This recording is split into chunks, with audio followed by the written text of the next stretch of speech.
जय कुंज बिहारी जय राधा माधव जय कुंज बिहारी जय राधा माधव जय कुंज बिहारी जय राधा माधव जय कुंज बिहारी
जय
नमो विष्णुपादाय कृष्णपृष्ठाय भूतले श्रीमते जगन्नाथ स्वामिनिति नामिने नमो आचार्य पादाय निताय प्रदायिनी गौरकथा धामदाय नगरानिताय नमो विष्णुपादाय कृष्णपृष्ठाय भूतले श्रीमते भक्ति वेदांत स्वामिनिति नामिने नमस्ते सरस्वती देवे गौरवाणी प्रचारिणे निर्विशेष शून्यवादे पश्चात्तदेशताय जय श्री कृष्ण चैतन्य प्रभु नित्यानंद श्री अद्वैत गदाधर शिवासादि गौर भक्तवृंद हरे कृष्णा कृष्णा कृष्णा हरे हरे हरे राम राम राम हरे हरे ओम नमो भगवते वासुदेवाय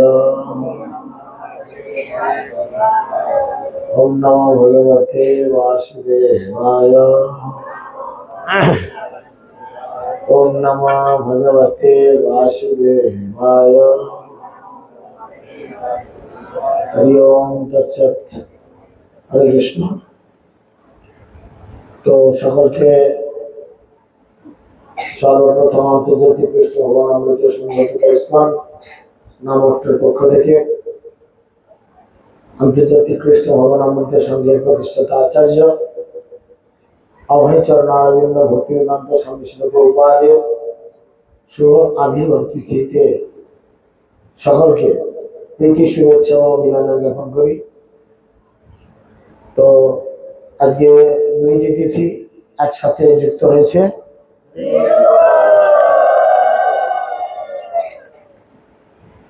আপনারা জানেন আজকে দুইটি তিথি একসাথে যুক্ত হয়েছে। একটি হচ্ছে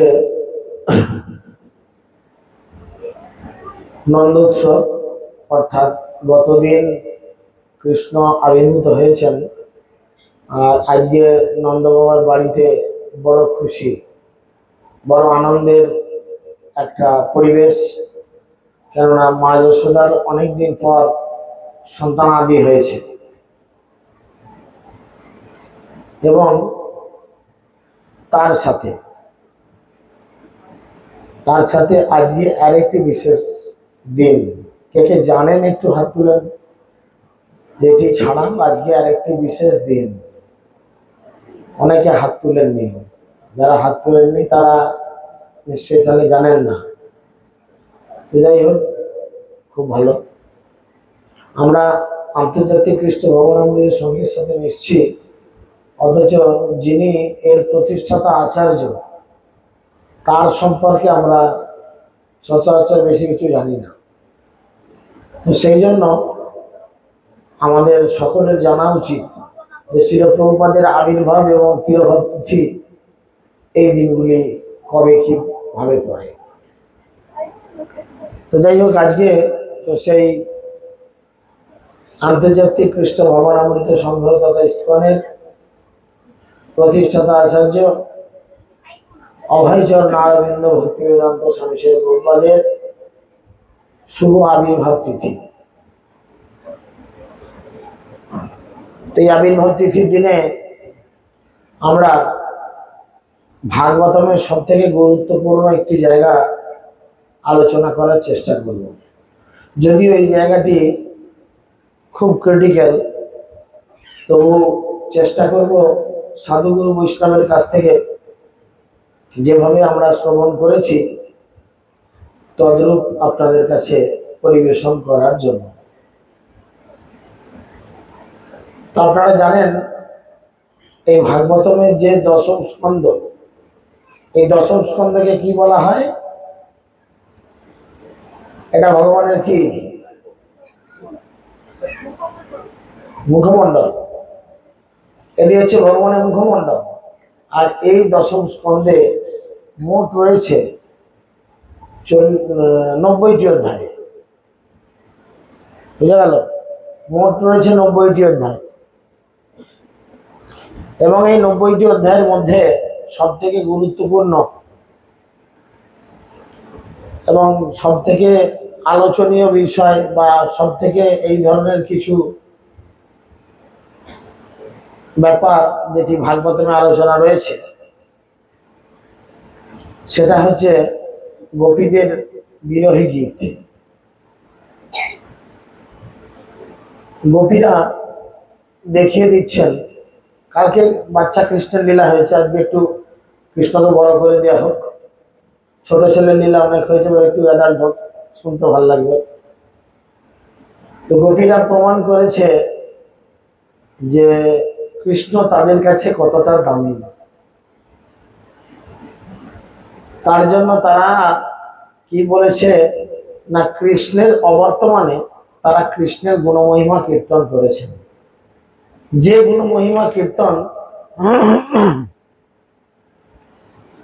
যে গুণমহিমা কীর্তন সমস্ত সাধুগুরু বৈষ্ণব খুব মান্যতা দিয়ে, হৃদয় দিয়ে এবং শ্রদ্ধা সম্মানের সাথে করে থাকেন। তো আমরা আজকে সেই ধরনের কিছু আলোচনা করার চেষ্টা করব। গ্রন্থরাজ শ্রীমদ্ ভাগবতম কি, শিল প্রভুপাদ কি, পতিত পাবন গুরু মহারাজ কি। এই যে শিল প্রভুপাদ যদি এই ভাগবতমকে ঠিক মতো বাংলায় এত সুন্দর করে অনুবাদ করে না যেতেন, আগে চিন্তা করুন, কিছুক্ষণ আগে আমাদের প্রভুরা কীর্তন করলেন, যদি প্রভুপাদ না হইতো। সত্যি একবার চিন্তা করে কি দেখেছেন, যদি প্রভুপাদ যদি না হতো তাহলে সত্যি আমাদের কি অবস্থা হতো বলেন? সকলে বলুন তো, যে ছেলেবেলা থেকে যারা ভক্ত হননি, মাঝ বয়সে বা বুড়া বয়সে বা যৌবন বয়সে ভক্ত হয়েছেন, ছেলেবেলা থেকে জন্মাষ্টমী মানে আমাদের কাছে কি ছিল? লুচি কুমড়োর তরকারি না? তো জন্মাষ্টমী মানে লুচি কুমড়োর তরকারি ছিল আমাদের কাছে তখন। কিন্তু শ্রীল প্রভুপাদের কৃপায় যখন আমরা আন্তর্জাতিক কৃষ্ণ ভবনামৃত সংঘের সঙ্গে যুক্ত হলাম, তখন আমরা জানতে পারলাম যে এই যে জন্মাষ্টমী মহোৎসব, এটির গুরুত্ব কত। সকলেই জানেন, কালকে মধ্যরাত্রি পর্যন্ত উপবাস, সকলেরই চোখ ঢুলু ঢুলু, ঘুম পায় এরম অবস্থা, শরীর আর গয়না এরকম কন্ডিশন। কিন্তু তবু আজকে আমাদের দাদুর আবির্ভাব তিথি, আনন্দের সীমা নেই, তাই না? ভক্তরা অনেক কষ্টের সঙ্গে ভোর থেকে উঠে রান্না বান্না করতে লেগেছে। কেননা দাদুর আজকে happy birthday, happy appearance day. তো সেই জন্য শিল প্রভুপাদ আমাদের কাছে কি দিয়েছেন? এই ভাগবতকে তুলে দিয়েছেন, অমল পুরাণকে তুলে দিয়েছেন।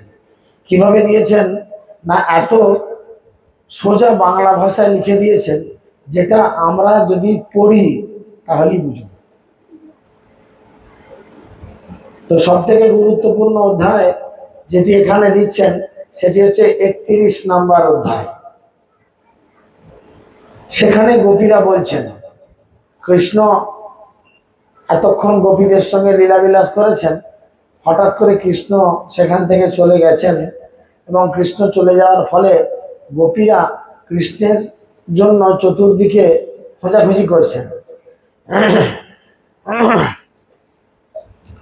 গভীরে বলছেন শ্রী গোপ্যা উচুহু জয়তি তেধিকম জন্মনা ব্রজে নিজঙ্গ জয়তি তেধিকম জন্মনা ব্রজ শ্রয়ত ইন্দিরা শ্রীমতপ্রভি ঐতরিষ্যতম দীক্ষতাবত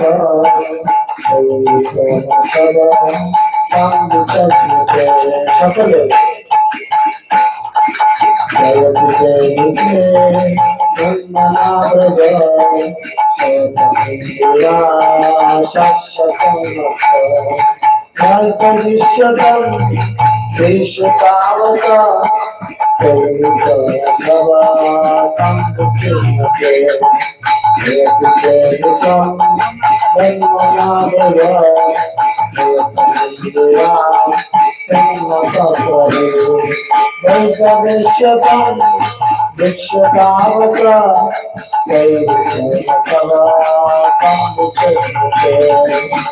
অর্থাৎ গটিকা বলছেন, কিভাবে বলছেন? তারা বলছেন, হে দ্বৈত, হে দ্বৈত, তোমার জন্ম ব্রজভূমিকে অত্যন্ত মহিমান্বিত করে তুলেছে। আর আর তাই ভাগ্যদেবী ইন্দিরা এখানে সর্বদা বিরাজমান। কেবলমাত্র তোমারই জন্য আমরা তোমার অনুগত দাসীরা আমাদের জীবন ধারণ করে আছি। আমরা তোমাকে সর্বত্র অন্বেষণ করছি। দয়া করে তুমি আমাদের দর্শন দাও। গভীরা বলছেন, আর কি বলছেন? শরত উদ আশায়ে জাত শরত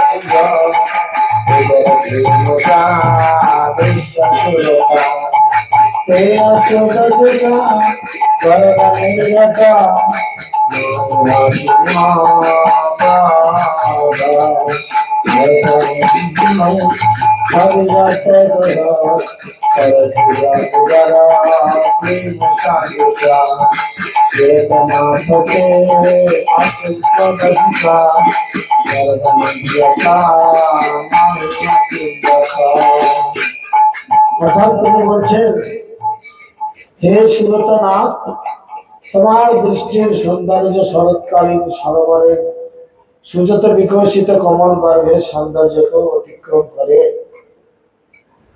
গভীরা কৃষ্ণের বিরহে কৃষ্ণের রূপ বর্ণনা করছেন। বলছেন যে শরৎকালে সরোবরে যে সুজাত বিকশিত কমল গর্ভের সৌন্দর্য, তোমার সৌন্দর্য তাকেও অতিক্রম করে। হে অভীষ্টপ্রদ, নিজেদের যারা বিনামূল্যে তোমার কাছে সমর্পণ করেছে সেই দাসীদের তুমি কি করেছো? জোর করে বধ করেছো। তুমি যে আচরণ করেছো এটা কি বধ নয়? তুমি আসবে বলেছো, এসো নি। তুমি কথা বলবো বলেছো, কথা বলোনি। তুমি আমার সঙ্গে ঘুরতে যাবে বলেছো, ঘুরতে যাওনি। আমাদের অপেক্ষা করিয়েছো, আর আমরা দিনের পর দিন তোমার জন্য অপেক্ষা করে রয়েছি। এটা কি তুমি মনে করো এটা বদ নয়? এটা তাহলে কি? বিশ্ব জল অপায়াদ মালা রক্ষছে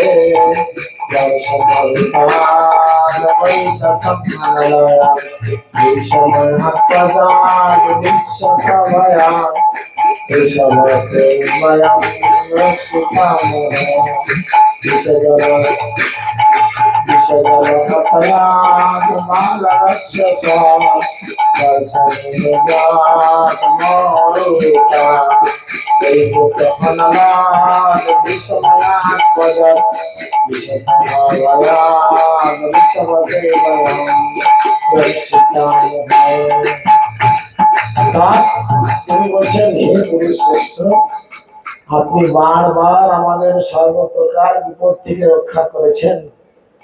যখনই আমরা যে বিপদে পড়েছি তুমি সঙ্গে সঙ্গে আমাদের সে বিপদ থেকে রক্ষা করেছো। বিষাক্ত জল থেকে তুমি রক্ষা করেছো, ভয়ঙ্কর নরখাদক অঘোর আসুরের থেকে তুমি আমাদের রক্ষা করেছো, প্রচন্ড বর্ষণ থেকে তুমি আমাদের রক্ষা করেছো, তৃণাবৎসাসুর থেকে আমাদের রক্ষা করেছো, ইন্দ্রের ভয়ঙ্কর বজ্র থেকে তুমি আমাদের রক্ষা করেছো, বিষাসুর থেকে এবং ময়দানবের পুত্রদের থেকেও তুমি আমাদের রক্ষা করেছো। অর্থাৎ কৃষ্ণ, আমাদের যখনই কোনো বিপদ হয়েছে তখনই তুমি কোনো না কোনো ভাবে আমাদের সকলকে রক্ষা করেছো। গর্গমুনি ও ভান্ডারী ঋষি ভগবানের জন্মের সময় সমস্ত কথা বলেছিলেন। কি বলেছিলেন? যে কৃষ্ণ যদিও তখনও পর্যন্ত অরিষ্ট বোম এই দুই অসুরকে বধ করেননি, কিন্তু গোপীরা এই দুই অসুরকে বধের কথা উল্লেখ করেছেন। তার কারণ তিনি যে ভবিষ্যতে তাদের বধ করবেন এটা সুবিদিত ছিল। গর্গমুনি ও ভান্ডারী ঋষি ভগবানের জন্মের সময় এই কথা ভবিষ্যৎবাণী করেছিলেন। নখলু গোপিকা নন্দন ভবন অখিল দেহিনা আত্মাত্ম বিপদের সখা আর্থিত বিশ্বম বিস্তরে সখে উপরিয়া সত্যবান। তিনি বলছেন, হে সখে, তুমি কেবল গোপী যশোদারী পুত্র নও, পরন্তু সকল প্রাণীর অন্তর্যামী সাক্ষী স্বরূপ হচ্ছে তুমি। যেহেতু ব্রহ্মা তোমাকে ব্রহ্মাণ্ড রক্ষার্থে অবতীর্ণ হতে প্রার্থনা করেছিলেন, তাই তুমি এখন শাশ্বত বংশে কৃপা করে অবতীর্ণ হয়েছে। তিনি বলছেন, হে বৃঞ্চি শ্রেষ্ঠ, তোমার পদ্ম সাদৃশ হস্ত যা লক্ষ্মী দেবীর করদয় গ্রহণ করেছে, যা সংসার ভয়ে ভীত তোমার পাদপদ্মে শরণাগতদের অভয় দান করেন। হে কান্ত, সেই আকাঙ্ক্ষা পূরণকারী করপদ্ম আমাদের মস্তকে আপনি স্থাপন করুন। ভগবানকে বলছেন, ভগবান আপনি আমাদের সামনে আবির্ভূত হন এবং আপনার সেই হাত দিয়ে আপনি কি করুন না, আমাদের মাথায় আপনার হাত রেখে আমাদের সমস্ত আকাঙ্ক্ষা পূরণ হওয়ার বর প্রদান করুন। ব্রজজন আরতি হান বিরচিত ব্রজজন স্মরা হংসনা কৃতা ভজ সত্য ভগবান করি মজা জগৎ গুণগান চাই দায়। হে ব্রজনন্দন, দুঃখ বিনাশক যে নারী জাতির বীর পুরুষ, তোমার হাস্য ভক্তগণের গর্বকে নাশ করে। হে সখে, দয়া করে তোমার দাসী রূপে আমাদের গ্রহণ করে তোমার সুন্দর বদন কমলের দর্শন করা। ভগবানকে দর্শন করানোর জন্য সমস্ত গোপীরা ভগবানের কাছে এই ধরনের প্রার্থনা করছেন, যাতে ভগবান কৃপা করে তাদের দর্শন করান।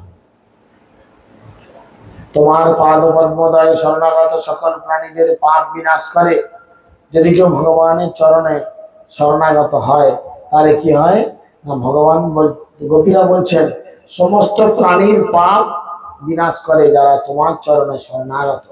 সেই পাদদয় তিনাচর গাভীর অনুগমন করে এবং তা লক্ষ্মী দেবীর নিত্য আবাস। লক্ষ্মী দেবী কন্টিনিউ ওই জায়গায় থাকে। কোথায়? ভগবানের পাদপদ্মে। তুমি একবার কালিয়নাগের ফনায় সেই পাদদয় স্থাপন করেছিলে, দয়া করে সেই পাদদয় এখন আপনি আমাদের বুকে অর্পণ করে আমাদের হৃদয়ের কামকে ছেদন করুন। কামের আবাসস্থল কোথায়? বুক। যত ইচ্ছা কোথায় হয়? ইচ্ছা কোথায় জাগে সবার? আর মনের অবস্থান কোথায়? বুকে। পোস্টাল অ্যাড্রেস কি? পোস্টাল অ্যাড্রেস কি? কার পাশে? হৃদয়ের পাশে। তাই সেখানে সুন্দর করে তিনি থাকেন। আর তিনি থেকে কি করেন? আমাদের মনের মধ্যে কাম ভাব জাগরিত করেন। তাই তিনি বলছেন, গোপীরা বলছেন, আপনার চরণ হচ্ছে সেই অভয় চরণ, যেই চরণ গ্রহণ করলে সমস্ত জগতের মানুষের পাপ বিনষ্ট হয়। তাই আপনি সেই চরণ আমাদের বুকের উপরে স্থাপন করুন, যাতে কি হয় না আমাদের হৃদয়ের সমস্ত কামকে সেটি ছেদন করতে পারে। মধুবয়া গিরা বন্ধুবাচ্চয়া কুলমাজয়া পুষ্করাইত্যম মধুবয়া গিরা বন্ধুবাচ্চয়া কুলমাজয়া পুষ্করাইত্যম বিধিকারিমা বিধিবিল্লাহি আদর সাধনা আপাবায়চ্চ। অর্থাৎ এখানে বলছেন, হে পদ্ম পলাশ লোচন, তোমার সুমধুর কণ্ঠস্বর মনোহর পদাবলী যা বিদ্বজ্জনের মন আকর্ষণ করে, তা আমাদের ক্রমশ বিমোহিত করছে। হে আমাদের প্রিয় বীর, দয়া করে তোমার এই সমস্ত দাসীগণকে তুমি তোমার অধরামৃত দিয়ে সঞ্জীবিত করো। তোমার কথা দিয়ে আমাদের ধীরে ধীরে তুমি কি করো, সঞ্জীবিত করো, মানে আমাদের বাঁচিয়ে তোলো। তোমার আদর্শনে আমরা মারা যাচ্ছি, মারা পড়ছি, এরকম অবস্থা। আর তুমি যদি নাও আসতে পারো, তাহলে আমরা তোমার অবস্থান কিভাবে ফিলিং করব? কিভাবে একজন প্রেমিক তার প্রেমিকার অবস্থান কিভাবে ফিলিং করে? তার প্রয়োজনীয় কোনো বস্তুর মাধ্যমে। এই দেখে, এই জামাটা আমাকে আমার প্রেমিক বা প্রেমিকা দিয়েছিল, এটা আমি এখন পরছি। এই দেখে, এই বস্তুটা আমার প্রেমিক বা প্রেমিকার কাছ থেকে আমি পেয়েছি, এটা আমাকে তার কথা মনে করায়। তাই গোপীরা বলছে, আমরা যে তোমার কথা চিন্তাও করব, আমাদের কাছে তো তোমার কোনো স্মৃতি বা কোনো কিছু নেই, তাহলে আমরা কি করি? তবে হ্যাঁ, একটা জিনিস আছে, যে জিনিসকে আমরা যদি গ্রহণ করি, তাহলে কি হবে না, আমাদের এই জগতের সমস্ত চাওয়া পাওয়া আর কিছু থাকবে না। এবং যেটি করলে এই জগতের সব থেকে বড় দান আমরা করতে পারবো। তখন গোপীরা বলছেন, তব কথামৃতম তত্ত্বজীবনম কবিরলিতম কলমশাপহম। সকলে বলো,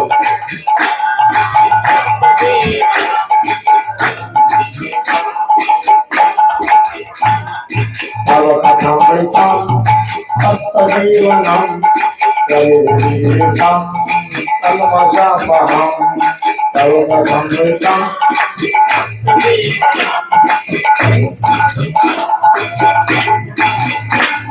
শ্রবণমঙ্গলম শ্রীমদাসতম, শ্রবণমঙ্গলম শ্রীমদাসতম।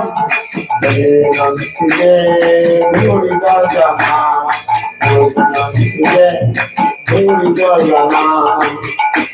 তাহলে বলুন, শ্রবণমঙ্গলম শ্রীমদাসতম, নন্দিতে ভূরি গজমা। শ্রবণমঙ্গলম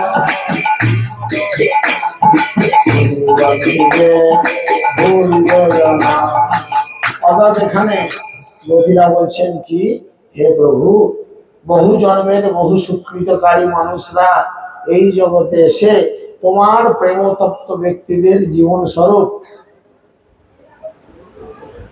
তোমার প্রেমতপ্ত ব্যক্তিদের জীবন স্বরূপ কবিদের সঙ্গীত, কলুষ নাসি এবং শ্রবণ মঙ্গল সর্বতাপৃষ্ট, সর্বতাপৃষ্ট সর্বব্যাপক তোমার কথামৃত সারা জগৎ জুড়ে তারা প্রচার করে বেড়ায়। আর তারাই হচ্ছেন সর্বশ্রেষ্ঠ দাতা। তাই আপনি যদি জগতের সমস্ত মানুষের কাছে ভগবানের এই দিব্য নাম প্রচার করেন বা প্রচারে সহযোগিতা করেন, আপনার এই সহযোগিতা হবে জগতের সব থেকে বড় কি, সব থেকে বড় দান। সেই জন্য তারা বারবার বলছেন যে তিনি হচ্ছেন সব থেকে বড় দাতা। তোমার হাস্য, তোমার মধুর প্রীতিময় দৃষ্টি অন্তরঙ্গ লীলাসমূহ, তোমার সঙ্গে উপভোগ করা ব্যক্তিগত কথাগুলি, এই সমস্ত কিছু নিবিষ্ট চিত্তে তোমার স্মরণ করা এবং মঙ্গল, এটা আমার কাছে আরো মঙ্গলজনক, আর তা আমাদের হৃদয়কে স্পর্শ করে। কালকে বৃষ্টি আজকে নেমেছে, ঠিক আছে, চিন্তা নেই। কালকে ডাক্তার ডেট দিয়েছিল, আজকে হবে আর কি। তো সেই জন্য এখানে খুব সুন্দর করে তিনি বলছেন যে তোমার হাস্য, অর্থাৎ তোমার মুখের মিষ্টি হাসি, তোমার মধুর প্রীতিময় দৃষ্টি, তোমার চোখের সুন্দর দৃষ্টি, আর কি অন্তরঙ্গ লীলা সমূহ, তুমি আমাদের সঙ্গে যে অন্তরঙ্গ লীলা বিলাস করেছিলে, সেই সমস্ত লীলা, তোমার সঙ্গে উপভোগ করা ব্যক্তিগত কথাগুলি, তোমার সঙ্গে যে আমি প্রতিদিন কথা বলতাম ব্যক্তিগতভাবে, সেই কথাগুলি আমার মনে পড়ে। তাই আমি এখন কি করি, তোমার কথা মনে পড়লেই আমি সেই ধরনের পরিস্থিতিকে চিন্তা করি, তোমার কথা চিন্তা করি, তখন আমার মনে বড় আনন্দ আসে। কিন্তু একই সঙ্গে হে কপট, তা আমাদের মনকে অত্যন্ত ব্যথিত এবং আমাদের মনকে অত্যন্ত ক্রুদ্ধ করে তোলে। কেন করে তোলে? হে নাথ, হে কান্ত, তুমি যখন গোষ্ঠ ত্যাগ করে গোচারণে গমন করো, তখন কমলের চেয়েও মনোহর তোমার পাদদয়, তীক্ষ্ণ শস্যের শীষ ও রুক্ষ ত্বক অঙ্কুরে কৃষ্ট হতে পারে। এই ভাবনায় আমাদের মন বড় বিচলিত হয়। অর্থাৎ তুমি যখন গাভী চড়াতে যাও, খালি পায়ে যাও, আমার মনে হয় রাস্তায় কিছু ছোট ছোট গাছ থাকে যেগুলো কাঁটাযুক্ত, সেগুলো কি করে না তোমার পাকে ক্ষতবিক্ষত করে, রক্তারক্তি করে। এবং কিছু কিছু ঘাস আছে যেগুলোতে গা হাত পা কেটে যাওয়ার ভয় থাকে, সেই ঘাসগুলোর উপর দিয়ে যখন তুমি পা দিয়ে যাও, তখন তোমার পায়ে কত কষ্টই না হয়। এই কথা চিন্তা করে আমাদের মন বড় বিচলিত হতে থাকে। দিনের শেষে ধূলি দূষরিত ঘন নীল কুন্তলাবৃত তোমার বদন কমলখানি পুনঃ পুনঃ আমাদের প্রদর্শন করে, হে বীর, তুমি আমাদের মনে স্মৃতির বেদনা উৎপাদন করো। অর্থাৎ গরু চড়িয়ে যখন আসে, কি গরুর পায়ে লেগে ধুলো ওড়ে অনেক, আর সেই ধুলোগুলো মাথায় লাগে। অনেক সময় লক্ষ্য করবেন, ওই ধান ভাঙা কলে বা ইত্যাদি এরকম কোনো জায়গায় যারা কাজ করে, মাথায় কিছু যদি না বাঁধে, চুলগুলোর মধ্যে কি লাগে? ধুলো লাগে। তো কৃষ্ণ গোচারণ করে ফিরছে রাস্তায়, আর ফিরতে ফিরতে গরুগুলো হাঁটছে, আর গরুর খুরের ধাক্কা লেগে মাটি থেকে কি হচ্ছে, ধুলো উড়ছে। আর সেই সমস্ত ধুলো গিয়ে কৃষ্ণের গায়ে এবং কৃষ্ণের মাথায় সুন্দর যে চুল, তাতে লাগছে। তাই বলছে তোমার সেই স্মৃতিগুলো আমাদের মনে বড় উঁকি মারে, এবং তুমি যখন আমাদের কাছে না থাকো, সেইগুলো তখন আমরা মনে করি, মনে করে আনন্দ পাওয়ার চেষ্টা করি। কিন্তু আমাদের কি হয়, আমরা সবসময় বেদনাই অনুভব করি।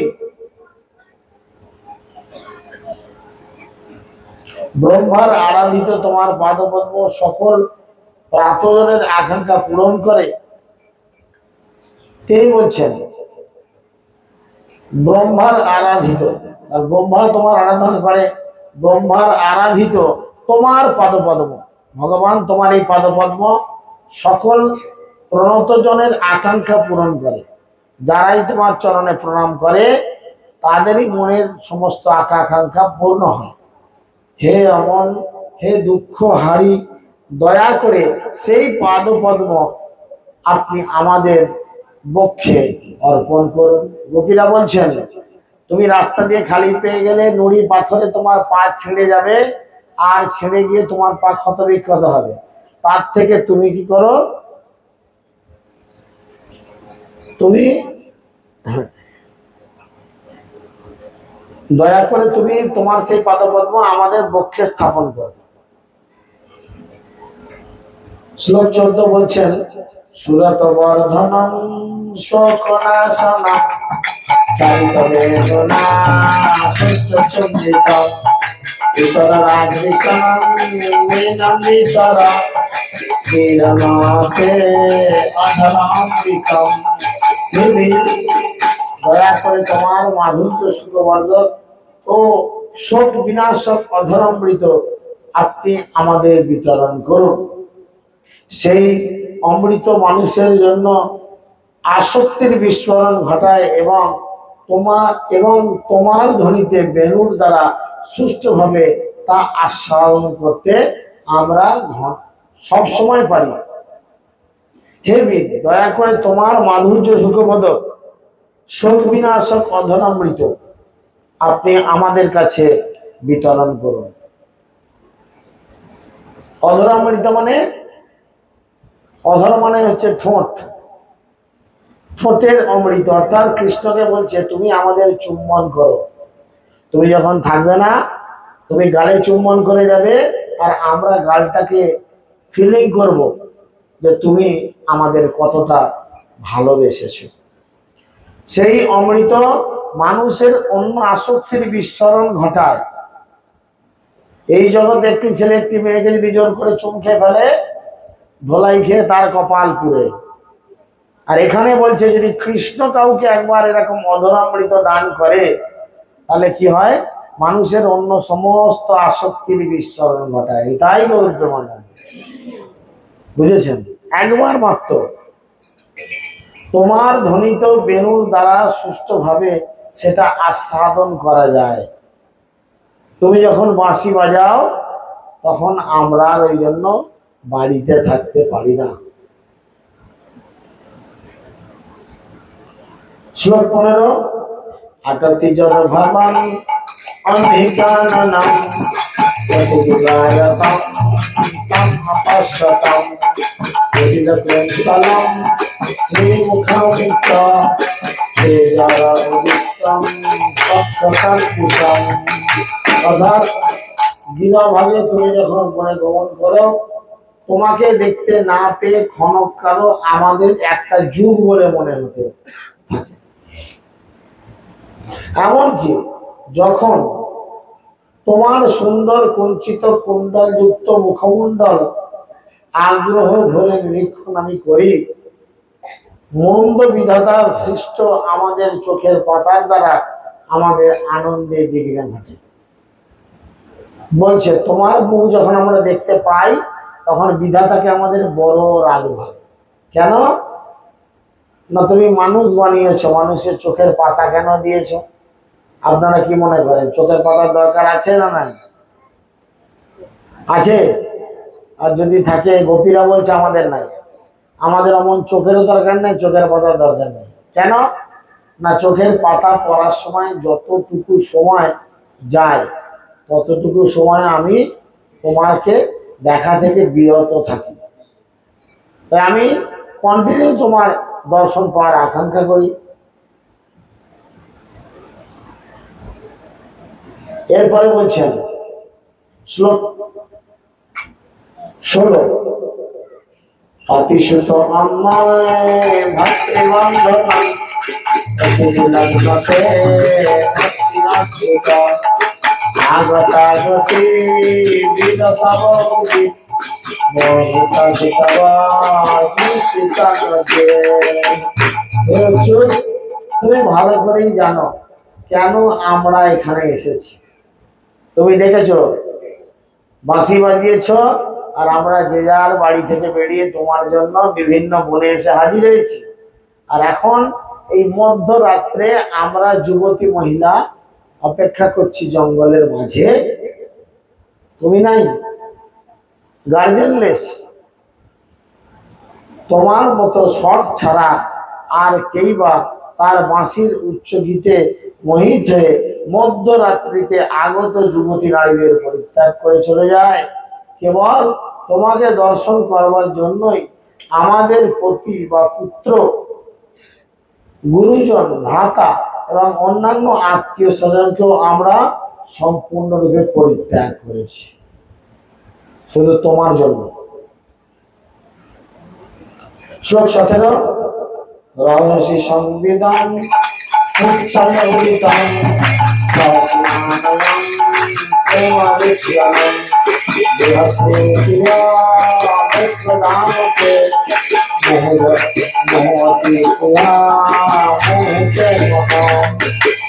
আমরা যখন তোমার কাছে একান্ত অন্তরঙ্গ কথোপকথনের কথাগুলি মনে করি তখন আমাদের মন বারবার মোহিত হতে থাকে, আমাদের হৃদয়ে কামের উদয়ে আমরা অনুভব করি, কিন্তু আর তোমার হাস্যমুখ, তোমার প্রেমময় দৃষ্টি এবং লক্ষ্মী দেবীর বিশ্রাম স্থল, তোমার বিশাল বক্ষকে আমরা বারবার মনে করি। এইভাবে তোমার প্রতি আমাদের অতিশয় স্পৃহা ধীরে ধীরে বর্ধিত হতে থাকে। ওগুলো নিয়ে আসবে তো। ব্রজবন গুহকাম ব্যক্তি অঙ্গতে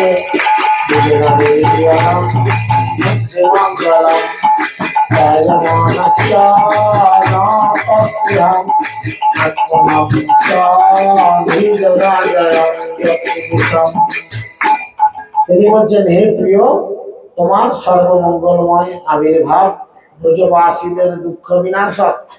আমাদের মন তোমার সঙ্গ সাগরে আকাঙ্ক্ষা করে, দয়া করে আমাদের কিঞ্চিত সেই ঔষধ প্রদান করো যা তোমার ভক্তদের হৃদয়ের ব্যাধি প্রতিকার করে থাকে। কি ঔষধ দেবে? দর্শন দান করবেন। এই অধ্যায় শেষ শ্লোক, শ্লোক 19। জতে সুজাত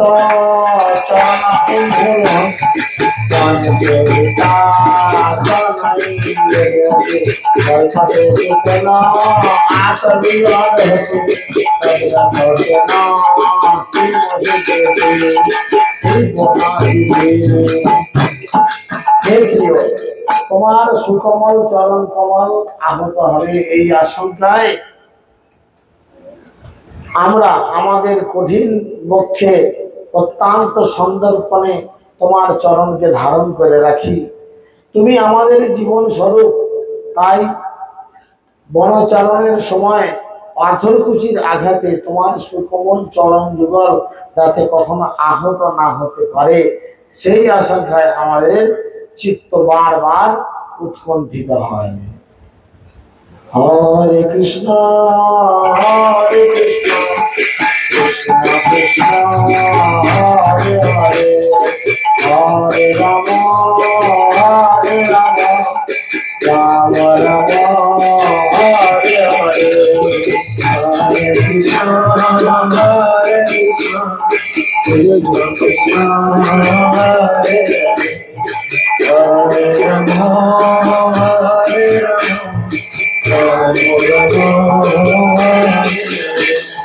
Hare Krishna, Hare Krishna, Krishna Krishna, Hare Hare, Hare Rama, Hare Rama, Rama Rama, Hare Hare, Hare Krishna, Hare Krishna, Krishna Krishna, Hare Hare, Hare Rama, Hare Rama, Hare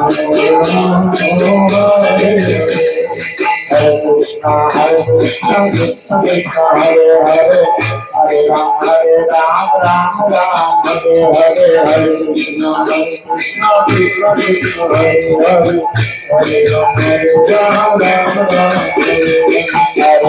Hare Krishna, Krishna Krishna, Hare Hare, Hare Ram, Ram Ram, Hare Hare, Hare Krishna, Krishna Krishna, Hare Hare, Hare Ram, Ram